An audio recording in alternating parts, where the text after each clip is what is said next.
Uh,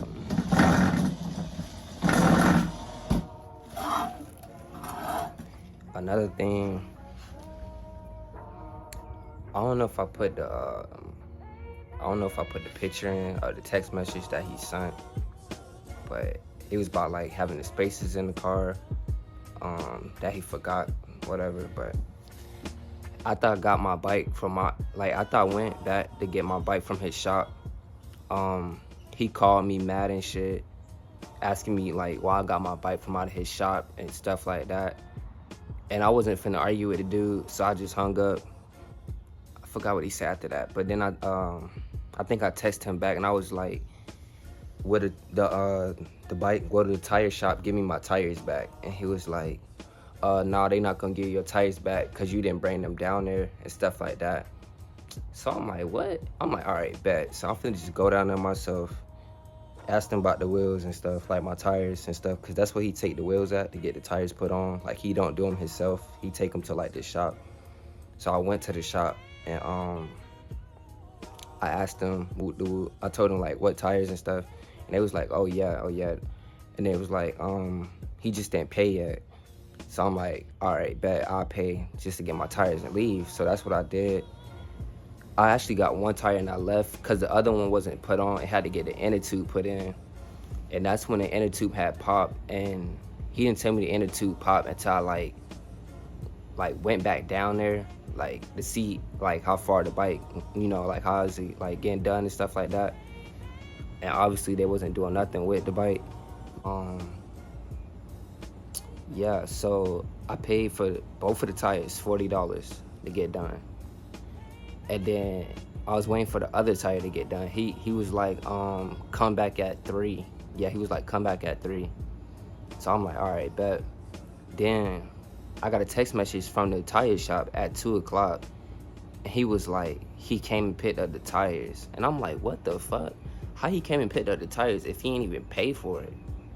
So now I'm like, trying not to get blowed. I'm like, this dude playing, like, cause like, he got my tires and shit and my spacers. So like, basically like he gonna hold on to my shit cause I went and got my bike back. So I'm like, bro, I don't got time for this shit, bro. So I had just went and bought I had bought another wheel, a front wheel, cause that's the one that he had when it took. So I had just bought a whole nother front wheel and tire. But then he hit me back up that same day and he was like, no, this not the tire shop, but this the bike shop. He hit me up that same day. It was like, I got your tires and your spacers if you want to come get them from my shop.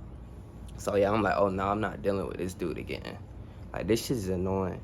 And then not even that, the bike shop that I meant the tire shop where he take the tires at, bro, it's like I paid y'all. So I paid y'all for my tires to get done, and then he come up there and ask for the tires and you give them back to him. Like, that shit just didn't make sense.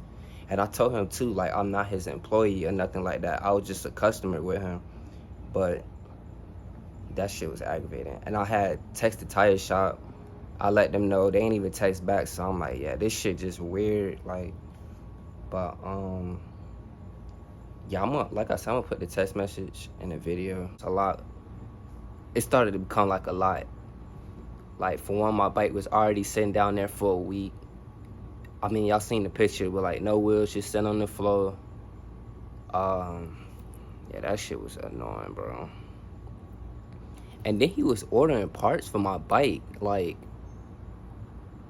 I don't know, it was some shit that he said he ordered for my bike. And I'm like, bro, like, I just came to get tires put on the bike. And you talking about you ordering other stuff for the bike. Oh, and this another thing.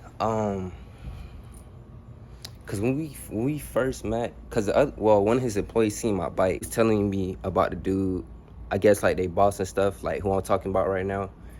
And he was like, oh yeah, he wanna meet y'all, all that with the Surrons and all that. So then when I met him that day, I think when I came to check on my bike, like the second day, cause when I brought my bike down there for one, they told me it was gonna be done and like that, like within a day. So I'm like, all right. But I gave it like a day and I went back the next day. But then he was like, yeah, I want to feed y'all guys. I want to feed all y'all. I want to do like a big ride.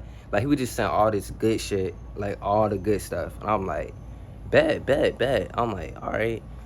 But then after that situation happened with my bike, and it would just my bike would just sitting down there. I was like, yeah, I don't know. And then he was getting like